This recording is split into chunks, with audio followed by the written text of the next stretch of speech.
I've learned more from failures and insecurities and all sorts of things than I've ever learned from successes in life. In the service industries and working at a grocery store midnight to 8 a.m., I think those jobs taught me more about working in Hollywood than almost anything I've ever done, because, Hollywood, you work with a lot of people that are, not necessarily accountable. There's a tremendous flexibility with people who, you could show up a week late and they'll just clap once you get to set. I think working those jobs, they taught me a real kind of steadfast accountability. I always sort of felt like if I'm 5 minutes early, I'm already 10 minutes late. And I'm telling you, that's like half of the good things that have come to me have been about being super and hyper accountable. And that also creates infuses some gratitude for the position that you're in, and understanding the position that you're in is sort of a fleeting thing. It doesn't last. And those jobs taught me a lot. I mean, working at Safeway, working at that bar, if you're 15 minutes late, you're fired. Just see that, a lot of attention, good and bad, is probably not great for anybody. Some people thrive on it. Some people really handle it very well and integrate it into who they are in a way that works incredibly well. And then other people don't. I've seen movie stars with giant air quotes that it's really been one of the more devastating things that have ever happened to them. My highest goal in show business was to be the wacky neighbor in a sitcom. Quite literally. Like, if I could go to Los Angeles, I started an improv comedy. If I could go to Los Angeles, I could get a job as the wacky neighbor in a sitcom, I would be set. That was all I ever really wanted. So everything else that's happened, and it's all happened quite slowly, has been a kind of an aggregate.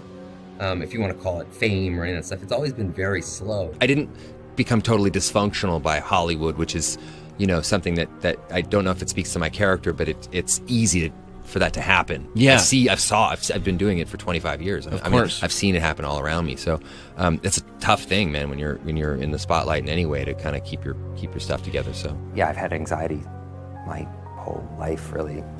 And I feel like I have two parts of my personality, that one takes over when that happens. When I would go out on like Letterman back in the day, I would always be nervous. But I remember I'd be standing backstage before the curtain would open, and I would think to myself, I'm gonna die. I'm literally gonna die here.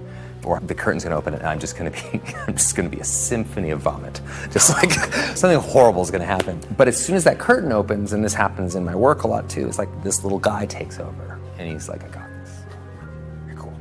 I feel like my heart rate drop and my breathing calm, and I just kind of go out and I'm this different person. No matter how many years you do something, you don't get jaded, you're passionate about it, you love it, and it spoke to so much of what I love about this industry, even though it's very easy to find so many things that are detestable about it. There's truly great people that work in it, and artists and people that are, living, breathing human beings, not just sort of products that we've created.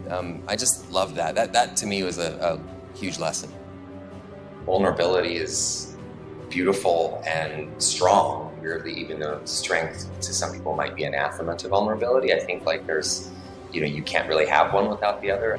It's so easy to blame yourself or to blame something else, and it's actually that idea of leading with vulnerability and admitting that just because you're the father doesn't necessarily mean you know what's best. To be able to start conversations from a place of openness and not knowing and vulnerability is a huge honor.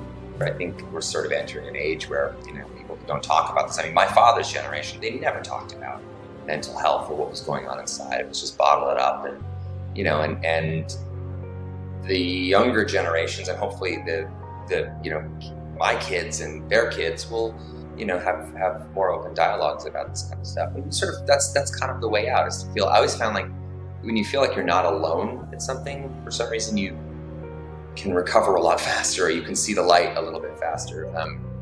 But when you feel like, and a lot of people do, they feel like they're completely alone, and that's the worst feeling on earth. So talking about it kind of to a certain degree sheds a little sliver of light in there, and I think that's important. I think as a father, I really could understand that feeling of impotence you have sometimes when you love and know your kid more than anyone, but you actually don't always know the answers, particularly when it comes to issues of mental health. You start to kind of become your own worst critic. So most of the time I'm being hard on myself.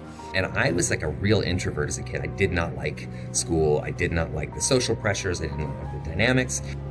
Yeah, I think my 12-year-old self would be proud of me because I do this thing in a way that has some integrity. I like to think that 12-year-old would look at where I'm at and I'm, we're doing all right, I think. Part of why I've been successful, I think, in my business life is being somewhat self-aware, and I understand the idea that when you extract a lot from a system, you need to put some back in as well. So part of it comes from that. I can't, safely say that I would enjoy my position in life if I wasn't sharing it. Not just sharing wealth, but also sharing power, stepping aside where appropriate as well. And you can do all these things, and at the end of the day, like, you're still doing all right. Yeah. It doesn't change much for your own personal situation, other than it really feels great